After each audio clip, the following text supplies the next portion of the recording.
Welcome back to Under Oath. I'm attorney Jeff Kaufman, and sitting next to me is the guy I laugh with all year round. Thank you. Comedian James Young. A good friend. I don't want to hang around people who aren't funny. Seinfeld said the same thing. I need to laugh. There you go. I need to laugh a lot. I agree. Because when I'm not working, I don't want to be thinking about anything else. And there are times that you, me, Miguel, Ken, whoever is part of the crew, we're sitting down and we're just talking about nonsense. Yes. Now, there are other kind of comedians. Yeah. The ones who need that attention 24/7. Yeah. And we'll be talking or doing something, and somebody will come in and try to do their routine. Don't bit us. In a regular conversation. No, that's not what we're doing. Well, how do you even tell somebody, you go, hey, dude, no. No. What's the thing you taught me? Yes, that's it. Nope. You close the door on stupid and negativity. Nope.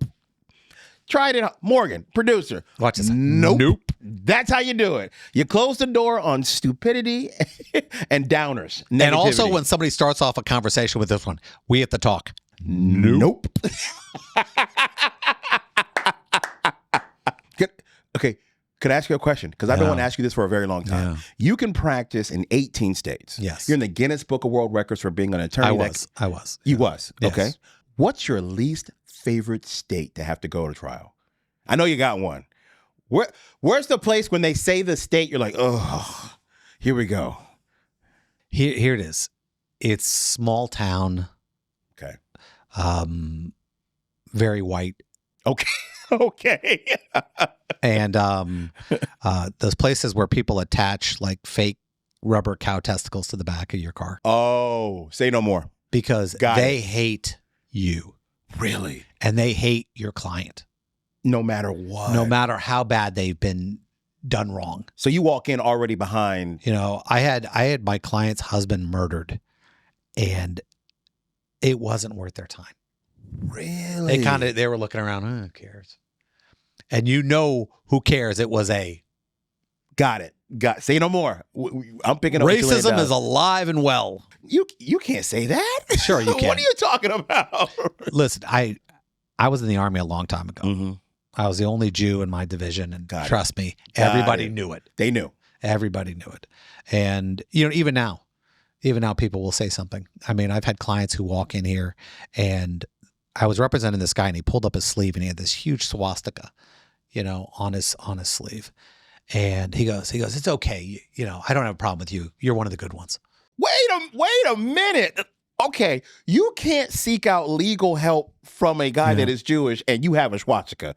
There should be some kind of rule against that, right? Oh, come on. That's like a vegan going to KFC. Yeah, How many white country dudes eat barbecue? You're one of the good ones. You're one of the good ones. And it just seems so crazy because we're in a time, because I'm going to out my partner. Partner Craig posts this image on his Facebook because every redneck now discovered ChatGPT. I can know how to use this.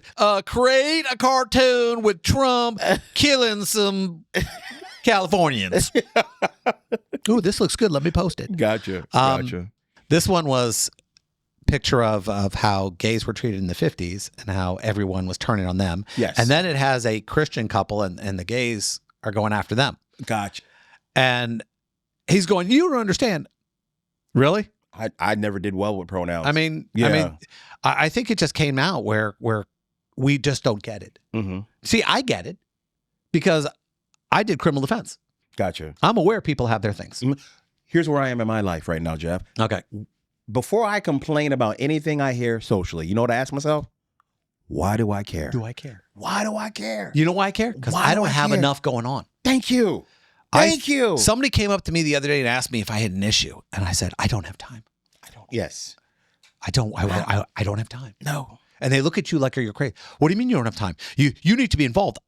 I'm actually very involved in everything going on around me. Yeah, in my life. I have too much involvement. Yes. It's when you don't have enough involvement. And I'm going to tell you, college students, I used to be you.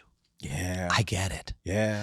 Summer break, spring break, every breaks. You're actually going to school for maybe 6 hours a week. There you go. You know, you don't have enough to do. Yeah. You know how I know? Because I mastered more video games I had enough time to buy a video game and 3 days later beat it. I took 3 semesters of Tekken. Yes. Yeah, I got you. I mean, I can't tell you how good I was at things that I don't need that skill right now. Not at all. See, and that's what happens. Mm-hmm.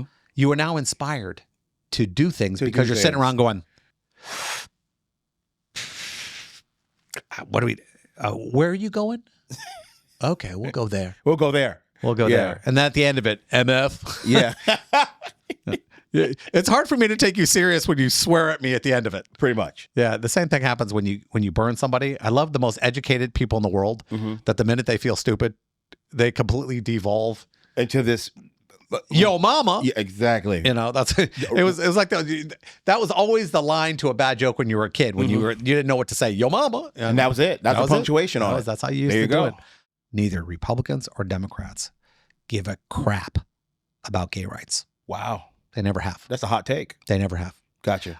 Gay rights and gay marriage was not decided by Congress or the president. And our 2 presidents ago tried to take credit for it. He didn't do it. No. It was a court in Atlanta that made that decision. A federal court defined sexual orientation as a protected right.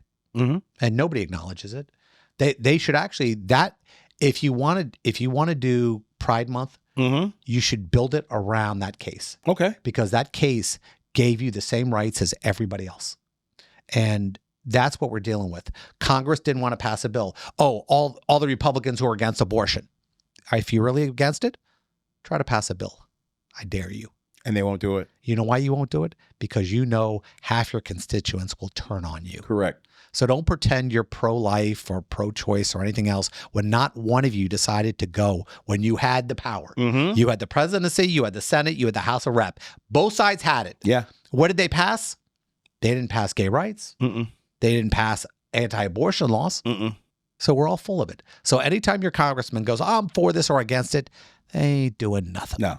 I'll tell you what they did pass, the buck. Yes, That's every it. time. Yeah. So you want change, they can vote change it. And you notice they do vote change it when they want stuff like money. But when they don't want to take responsibility for their actions, no bill. Oh, if you're wondering, ask the last time a Democrat or a Republican tried to get up in front of Congress and say, here's a bill. No.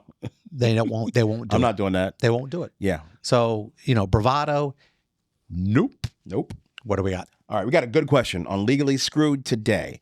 All right, here's what they're saying. I had top surgery and I took nude photos. What do you mean top? Top surgery. You mean I had the transition surgery? Yes. Okay. I had to take some nude photos and I sent in the required therapist letter confirming I was mentally fit to do so.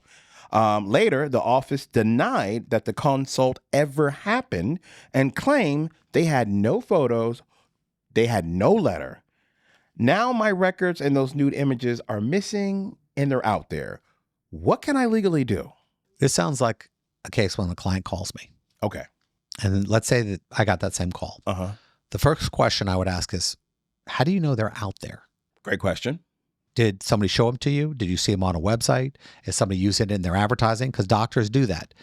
They don't talked about that on this sometimes show. they don't get permission and they put it out there, Yeah. or it goes into the, or you see it on the internet somewhere. Correct. So being out there, let's split this up. Okay. If it is out there and people are seeing it, okay, there's a problem. The second issue is, I got these taken.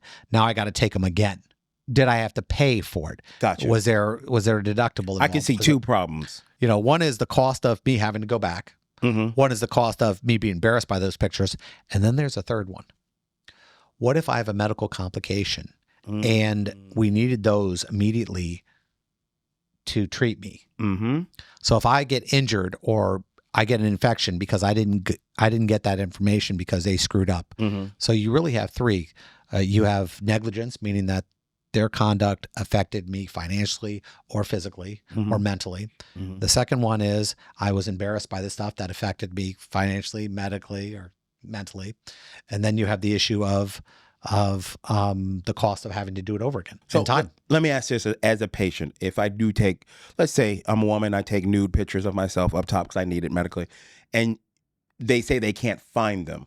I guess I would think to myself, if you can't find my pictures I took of my top half, then where do they go? That's what I think they mean when they're like out there. Where would you take them? Where would they be? What if they didn't work? What if there's a problem with the drive? I mean, Maybe. A lot of times they're not photos. They're images. They're images. Yeah. And they don't make prints. Got you. You know, so let's say something happened and it didn't record, or the hard drive went bad, or whatever they were recording it on. Or it did work and we just can't find them. Yeah. That would they scare put it me. under a wrong name. Yeah. Why would it scare me? Just because in this digital age, it's very easy to place things where they don't belong. Like people sending messages to the wrong people is very easy to do. Saving that to the wrong file seems like it would be easy to do. We care a lot about our privacy. We do. We're full of it. You think I want my breasts out there? Let's give the most protected thing that you own, not your kids. I don't own them. And actually. you don't own them anymore. They're out in the wild now. Yeah. Okay. The most important thing you have, the thing you most want to keep safe. What piece of information is that? Probably social security number. There you go. Yeah. Okay. How many times have I given it? Have you given it on everything? A lot. Okay. Now, a lot. Remember your first car? Yeah. Okay, and you had to put your social security on it? Okay, where is that paperwork? I don't know. Okay. Out there. How many pieces of paperwork have you put out there? Yeah, out there. Okay, a lot. so you delude yourself into thinking the most important piece of information you have. Oh, it's protected. No, it's not. You have put it everywhere. In the military, it's on your uniform. You're right, but you're forgetting one thing. Well, it's Jeff. not on the outside, but one it's thing, on though. everything. Is my social security number very important? Yes. Yes, of course it is. Do I give it out? Yes. But if I have missing pictures of my breasts, Jeff, my breasts are beautiful. Okay. Okay. My wife tells me. Michelle says to me every night when I come out of the bathroom, dance for me, daddy. When I get my mammogram every year, my doctor tells me. Every time I imagine that happening, I imagine that scene in Lilo and Stitch with the alien. No. Oh, hey, Jeff. Ohana, no breast gets left behind. Yes. Yeah. Okay. Stay away from the elephant graveyard. That's all we're saying. Hakuna Matata doesn't exist. You know, everything the light touches on these. Yes, everything the light touches. Oh, there's no place I'd rather be. Yeah, I think the reality of this is that we give away our information every day. We got to walk some things off. Yeah, I mean, you're right. Your medical records. Nobody should have access to your medical records. There should be pictures of you floating around. But then again, I promise you this. How many comedy shows have you done? Oh, my God. Thousands at this point. I don't want to say it, but I guarantee you there's some colorful pictures of you out there. There are. And you know they are because they show it to you. They show it to me. You can't take pictures during the show? Yeah, like, what are you doing? Well. Yeah. My favorite line is after the show, the guys will tell me, I'm bringing my wife back to see you. Why? Why do you want her to see that? Yeah. I could tell you. You could tell me, yeah. See, you got it good. Yeah. Yeah. It's funny. You got, That's so funny. If you see his show, you'll realize, we should end this. Yeah. And we will. Nope. Now the segment that everybody loves to hate. Loves to hate? Loves to hate. Two attorneys argue. They hate this segment? They hate it. You know why? Really? You know why they hate it? I would have thought that this would be one of everybody's favorite segments. They hate it. They hate it. Why? Because they probably want just me. No, because really? You're the one we get most complaints on. Who complains about me? Everybody. They're going, what's the dude with the hair coming out the top of his shirt griping about now? You don't like chest hair? No, not since Magnum. Sorry. Okay, and I'm not talking. Sorry, I grew up in the 80s. So what do you want me to do? That's how I grew up. Dress like an adult? I am dressed like an adult. Okay. That's how we used to dress in the 80s. I saw the way you dressed in the 80s. Oh, that's true. Let's not put those Stop pictures it. We got some Pop the picture, Dave. Dave, go to the file. Greg in the 80s. Yeah, you're going to go. Don't look like Magnum in that one. Yeah, that's true. Yeah, look like a metalhead. I was a metalhead. Yeah, Magnum, no Hawaiian shirts on. No Hawaiian shirts. No. That's true. I didn't have any chest hair. Yeah, probably didn't either. The reason why they argue is because they get mad at us because they don't realize we have to take a side. And when we take a side they don't like, they get mad because they think it's actually might be our politics. Oh. And that's the problem. They don't realize sometimes we're just arguing to argue the law. Listen, folks, the law school beats any kind of opinion out of you by the time you're done. By the time you're done, you come out and you're like, what do I like? I don't know. What position? Who do I represent? Certain law schools. Who do I represent? Certain law schools. I'll tell you what I feel once you tell me who my client is. Well, that was the idea. The problem is certain schools don't teach that. They teach what you should do and how you should do it and how you should feel. I went to a law school where It's called the Army. we had nothing. There was 2 Jews and 2 black people, and that was the extent of the DEI. And it was just clear. In law school, they bring up a case, and then they ask a student out of nowhere. They'll ask one of them. They'll go, "Hey," and he reads down a list, and he goes, "Brian Johnson. Brian, tell us what this case is about." And Brian's usually crapping himself because part of his grade is based on this, and he might not be prepared. But there was this one case that I remember. I have to do this accent because it was perfect. And remember this, I'm in Tulsa, Oklahoma, and this one guy gets up, and let's call him Brian Johnson. They go, "Mr. Johnson, could you tell us about this case?" "This is a Washington, D.C. case about 2 homosexuals who were living together, and one killed the other homosexual because he wasn't considering his blood sugar and didn't get him a candy bar when he went out." And all I could hear was homosexual. And I'll tell you what, it was funny, and he was trying to be serious. And I think that's where we're at in the world, that people would have heard his thing and they would automatically assume he's against gay people. But I just don't think he understood. He was trying to give us context. He was trying to explain they were together. He was just giving facts. This was before gay marriage. It's not an editorial. I'm just telling you what happened. But when he said the word 2 homosexuals, I lost my, I thought I was going to die. Well, how should he have said it? All right, let's talk about something because people are offended. The big thing. What? The big thing. That's the big thing. That's what gets us in trouble. Sweeney.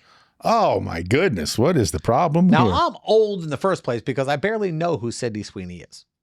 I think I saw her in a movie called, I think it was some romance where her and this guy were supposedly frenemies, and they had to pretend they liked each other. Powell, Glenn Powell, the guy from, he's been in a bunch of movies. Good looking dude. But Sydney Sweeney, they lay her out in Dedham. I saw the ad. She's got the girl sticking out. And, men are going, "Oh, not bad. This is what we're looking at." And Sydney says, "Hey, I got great genes." It's a double entendre. It's a big word for people. It means that I'm kind of insinuating 2 things. This is where you're going to offend people. You're going to offend them because you're going to seem like you think that they don't know what that means. Oh, I know half the people don't know. No? No, Double they have entendre? no clue what a double entendre is. Okay. They didn't understand when we were talking about, certain things either. Point is this. She gets out, and then one person goes, "Nazis!" The N-bomb is only used by black people. I think Nazi references should only be used by Jews. That's our thing. I mean, we lost half our people.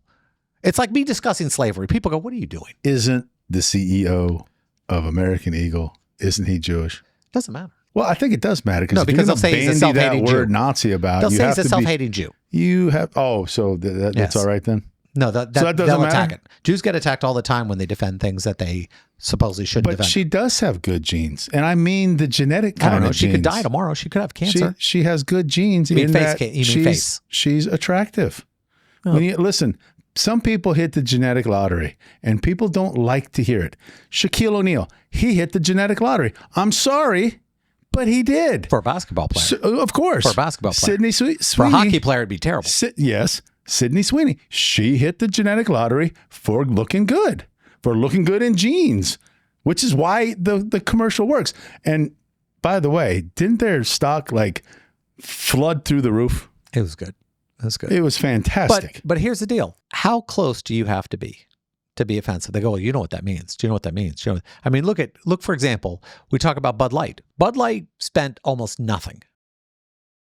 The interview with the little ad they had was a throwaway ad. Nobody saw the damn thing. And it killed Anheuser-Busch. It killed them. Yes. Killed them. And people think, well, that ad killed them, so maybe the Sweeney ad. No, we don't care. Because you're catering to 2 different sets of people. The Bud Light ad was catering to a extremely small But fringe nobody saw it. at the expense of their base. So our base doesn't like Dylan Mulvaney.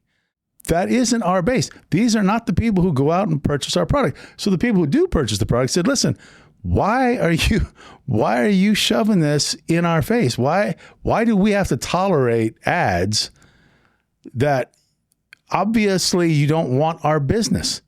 Why should we keep buying from you if you're advertising to people who are clearly not us? But it wasn't about that. This person does not affect my life either way. So he's holding a Bud Light can with his face on it. I don't drink Bud Light. Didn't even have a feeling. What got to me was that damn video from the executive who worked at Anheuser-Busch. Schneider or what was her name? The woman who was in charge of some division, and she gets out and badmouths every drinker. Frat boys. So you think the combination of those two, if it would have been just Dylan Mulvaney, yes, they could have maybe got away with it, but nobody would have cared. She went and said, not only did we do it, because that's where we're headed. Yes. We're getting rid of all the frat boys. We're leaving behind all these, regular hicks and everyday frat boys American people who buy our beer, and we're going to cater to people who wouldn't drink our beer if we gave it to them. I remember the young lady who was on the internet, who was the one who was leading the charge against Sydney Sweeney. And what I loved what the company did is they doubled down. And that's what you need to do. Yeah, absolutely. You double down. Yeah, you don't apologize. You don't do this, because then you're giving credence to the nonsense. You can't apologize to the mob. You can never apologize. Nope. Even if you're wrong, you can't apologize to the mob. I would have apologized, but now you guys are demanding it, and now I can't. Now you're actually preventing me from apologizing, because now I can't appease you. No, there's no way to do it. And that's just the way it is. So when it comes down to certain things, I have good genes. Who cares? I do, and she does. Well, I don't know what's artificial. It's not. We do have great Photoshop nowadays. Like me. Yeah. See those billboards? I look good on that billboard. So put you in a pair of Sydney Sweeney jeans. Yes. That and the... Jeff Kaufman has good jeans. I don't think that ad would work as well. That and the Lululemons. Can we do a mock-up? Can we do a Jeff Kaufman has good jeans? Yeah, put my Producer head on, Dave, you can... put my head on Sydney. You can produce that picture for our audience, right? Please do. All right. Well, if we didn't offend a certain amount of people, we didn't work hard enough. That should have covered everybody. that should cover everybody. I think I covered everybody. I covered blacks, Jews, women, lesbians, gays, 2 homosexuals. Yeah, that's homosexual. Great. God, it's so strange to me, because I encounter everybody in the wild, and I just don't care. Live your life. Do what you got to do. Have fun doing it. Don't hurt anybody. Case closed. Welcome back to Under Oath. I'm attorney Jeff Kaufman. Today we have author, psychic, and medium John Edward. John, can you hear me? I can hear you. Thank you for having me. Oh, man, I got to tell you, I love doing these, because I'm a comic book writer. I believe in some weird stuff every once in a while. I believe there's a lot of stuff out there. I mean, but for the last so many decades, you've been dealing with this and dealing with the way people feel about it. I mean, what is the toughest thing when you tell somebody this is what you do? I normally don't tell people what I do. But people don't know who I am and what I do. And they go, what do you do? I go, I'm a writer. And they go, oh, what do you write? And I go, books. And when they ask me what kind of books, I go, parapsychology. There you go. And they usually stop there. That's usually where we stop. Oh, my God. It's how many books have you written so far? I think this is going to be my 10th. Oof. And it's just like, I'm going to tell people the past stories. I mean, is it stories of hope, or is it just like, hey, listen, this is what happened? Well, it's a combination. So I've written nonfiction that is kind of like my timeline journey. And then I really, my passion was the fiction side, because I kind of got a chance to teach where people don't have to think about, the nonfiction part of it, and they can suspend that and just kind of go on the journey of a story. So I did a few of those. One of those was turned into a Lifetime movie, which is kind of cool. But I haven't published anything since 2012. And the last thing that I published was a novel called Fallen Masters. This book that's coming out, Chasing Evil, is the culmination of 3 decades of me assisting an FBI agent on his cases. And I very clearly say, I solved nothing. I did not work for the FBI. I worked for a 3-letter organization called the BOB, because his name's Bob. And, Bob came to me, and the same way that I could work with a client and give them insights and help them on their journey and maybe their grief journey, I can't fix their grief. I can't fix their problems. I didn't solve his cases. I gave him insights and information that assisted him in doing what he does, and he did what he did. And that's kind of the true reveal nonfiction from his case files story that's coming out. Now, the hard part for me would be I'm also an attorney, and I can imagine that they go, "Where did you get this information?" to him, and what was there ever a fear that you might have to testify? No, because I said to him in the beginning, I want you to keep my name out of everything if that's possible. And he said, not a problem. I want to keep my job. So we had a mutual understanding. But he's now retired from the FBI, and he kind of felt like he wanted to, or I should say, I think he felt he needed to, in a cathartic way, release something. You know how like there's that one story that can just be the thing that anchors you and you have to let it go. There's one major case, and it's the original case that he came to me with. And that case has been the case that, I don't know, restructured his entire life. Big deal for him. And I think the way that it ends was a big deal for him and a lesson. So I think there's a lesson in the reader of watching what he goes through and his dedication and passion for, getting the bad guy and what cost he had to go through. So the book is in his voice, and it's like his journey with me kind of adding color throughout, and the energetic spiritual kind of commentary specifically at the end. But it was the timing. The timing was now. When I know you tour, and I know you're going to go around, you sign the book, you're also going to do readings, you're going to be all over Florida, which is fun because we're out of Orlando. Yep. And I believe you're here on the 16th of August. Yep.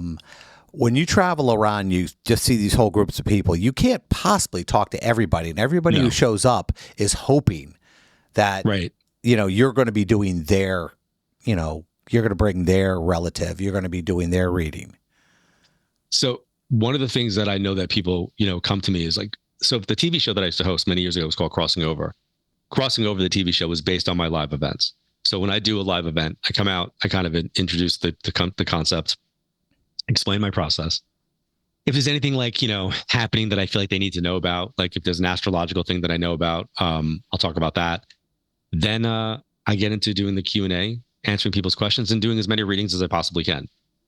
The best part of the event is when I tell people, if you were read, today was not for you.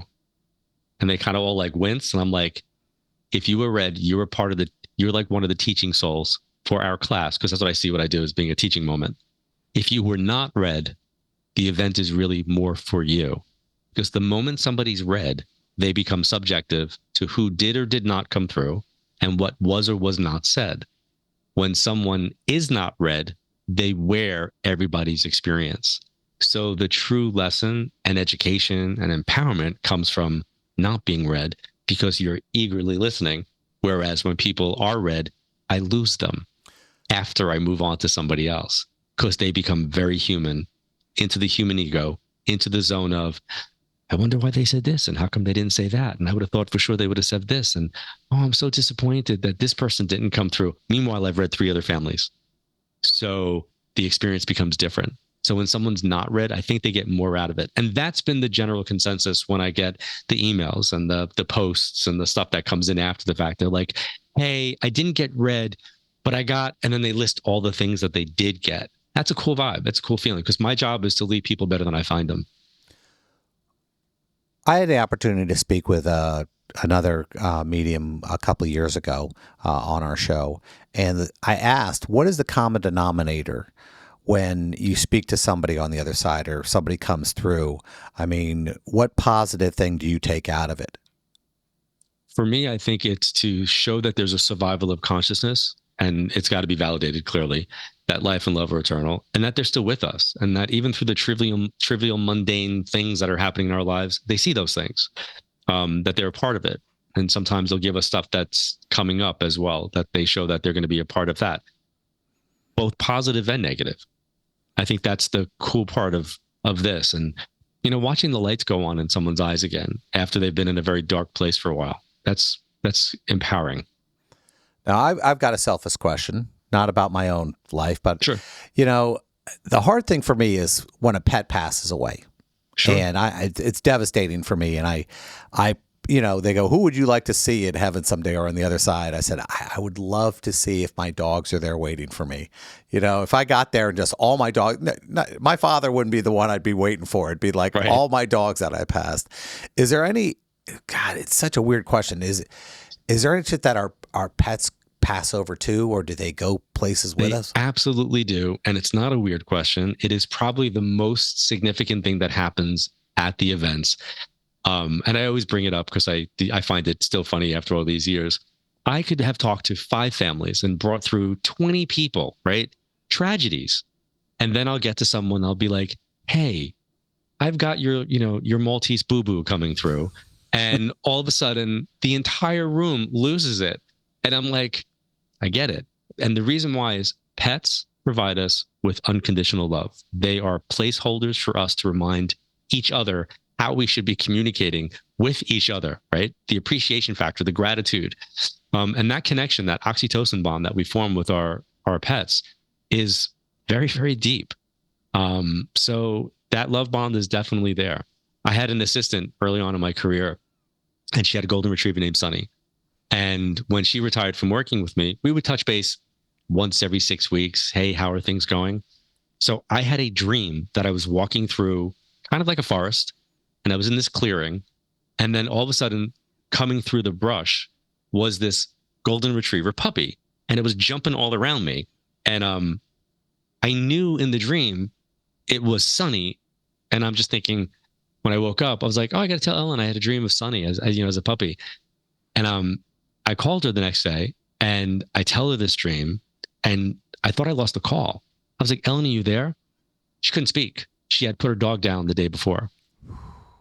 So me calling her to tell her that I had this dream about Sunny, and Sunny was a puppy and she was vibrant and she was this, was the validation that she needed to know, because she didn't want to ask me. She didn't want to burden me by having to ask. And Sunny came through without her having to ask.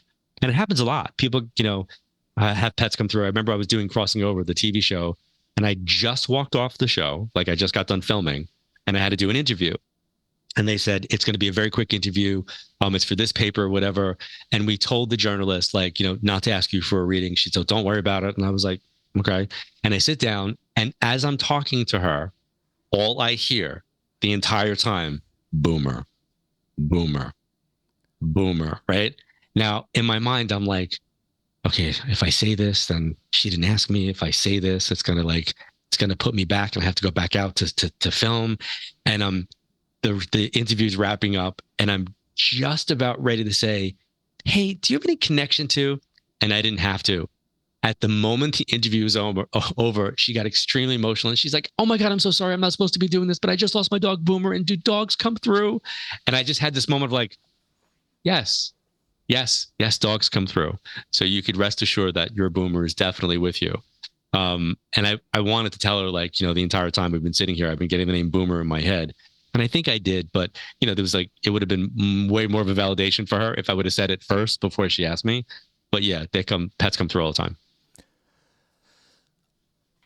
When you mention things like that you'll be sitting there and suddenly something will hit you, or so you'll be haunted by something, or you're in your dreams or so. When I say haunted, I mean bothered by it. I don't mean like, Yes. boo, not Scooby-Doo yeah. or anything. I'm talking about, Right. other stuff. And I guess if that can happen at any moment, I mean, where do you get your peace? I mean, where do you go? I got to go someplace. I can't deal with this anymore. I got to calm myself. I got to center myself. I mean, what do you do to get away from it?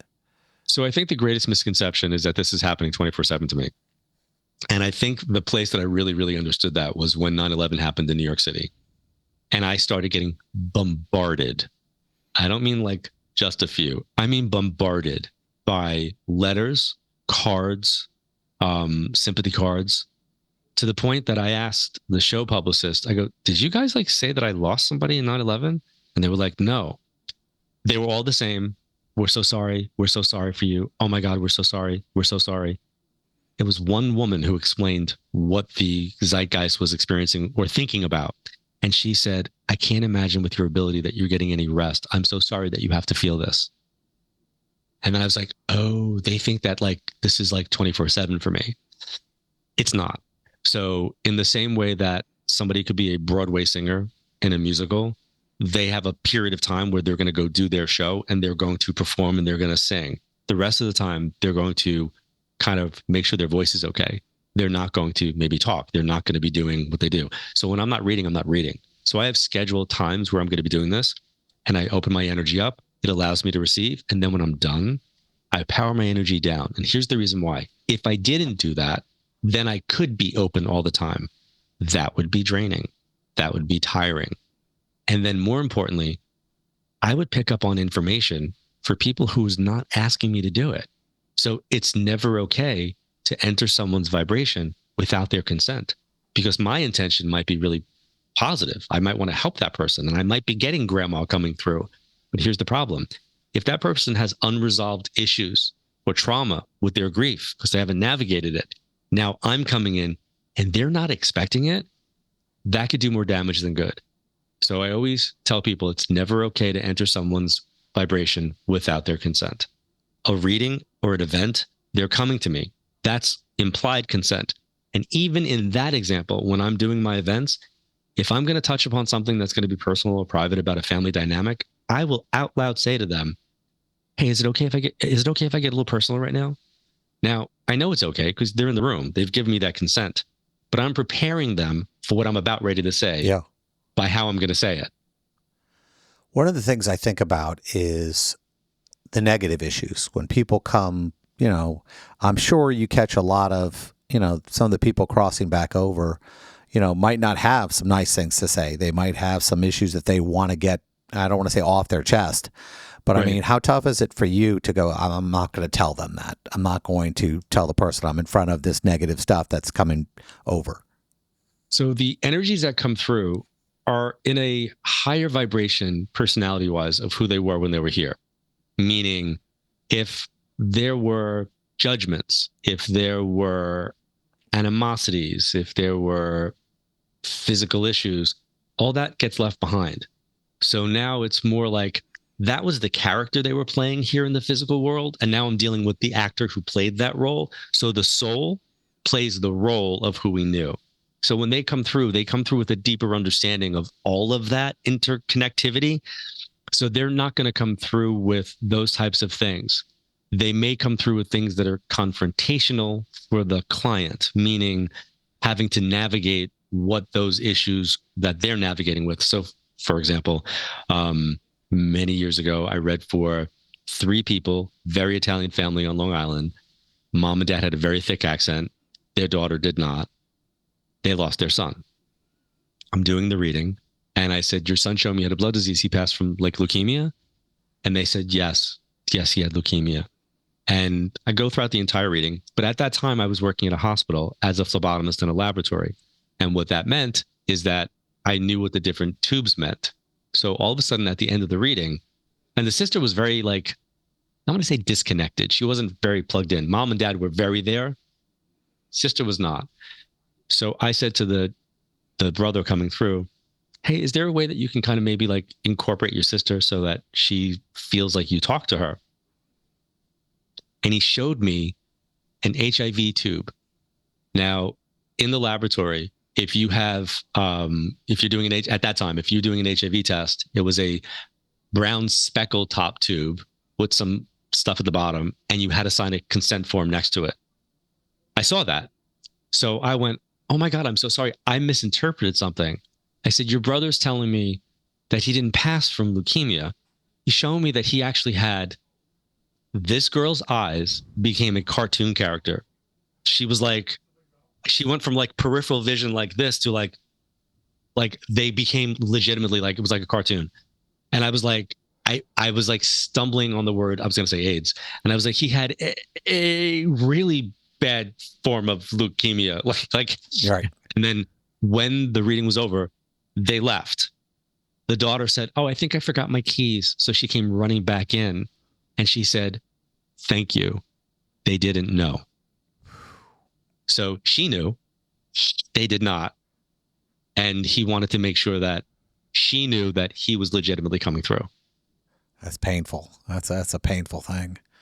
You know, what you do and how many, tens of thousands, hundreds of thousands, millions of people who know what you do and everything else like that. And, it's impossible to connect with all those people. And I know you have an app out right now that you're putting forward that you're going to be, basically global at any moment. Yeah, so it's actually launched. I'm happy to talk about it. It's called Evolve Plus TV. So the TV's in there because people always want me back on TV, and I'm like, you know what? I would do TV if the right opportunity came about, but this creates the right opportunity and brings it about. And it's a hybrid. So it's like part social media. So people set up their own profiles, and then we have what I call the Soul Patrol. The Soul Patrol is our verified creators. And those creators are people like when somebody says, do you know of an astrologer? Yes, I know many. Do you know of a numerologist? Yes, I know many. So all the colleagues that I've invited them, the ones that I know are, coming from the place that I need them to be coming from, to help people to evolve. And they are verified on there. So when the members see the green check mark, they know like, okay, this is a person I should follow. And they go live. So we have anywhere from 15 to 20 live streams a month, which makes it very, very interactive. There's a whole place for people to develop their own intuition. We are launching a channel called Move, which is getting people into the fitness, physical side of the body, mind, and soul connection. We just launched a channel called Nourish, which is going to be talking about people's, skincare, right? And the importance of skincare. That's not psychic. That's wellness, right? Yeah. There's a very well-known Italian chef that's on there that shares home recipes. So it is a lifestyle app with a heavy focus on energy without the chaos of social media. So if social media if like Facebook met Netflix, met live streams, like all of that kind of together. It just sounds like a way to get people connected without, dealing with a lot of the negativity that exists online. So you asked me what my sanctuary is, right? And that's it. I created that sanctuary for people, a place for them to come. It's like a feel-good place. Well, I can't tell you how much I enjoyed talking, John. When you're going to be in town August 16th, I'll try to get over there. Thank you. Well, that wraps up today's show. I'm attorney Jeff Kaufman. Thanks for joining us. Special thanks to my two co-hosts, my good friend, professional comedian James John, and my law partner, Craig Lind. This show is sponsored by Kaufman Lind. If you or someone you know has been in an accident, contact us at 407-500-JEFF or 407-500-5333 for a free consultation, or visit us at whenyouneedus.com.